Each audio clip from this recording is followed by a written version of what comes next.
கேள்விகள் நடத்துகின்றேன்.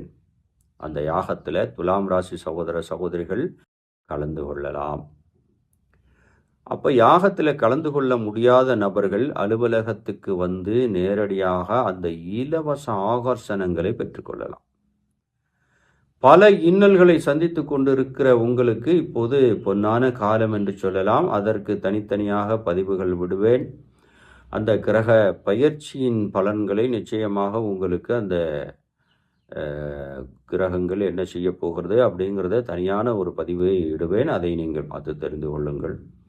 ஆனால் கிரகங்கள் எந்த நிலையில் இருந்தாலும் நம்மளுடைய வாழ்க்கையில் ஒரு வளத்துக்கோ ஒரு நலத்துக்கோ தடை வரக்கூடாது என்பதற்காக செய்யப்படுகின்ற இந்த மகா வேள்வி முக்கியமானது. ஏன்னா தனியாக ஒரு இல்லா நிலையில் இருக்கக்கூடிய நபர்கள் அந்த யாகங்கள் செய்வதென்றால் அது முடியாத காரியம். இன்னைக்கு இருக்கிற பொருளாதார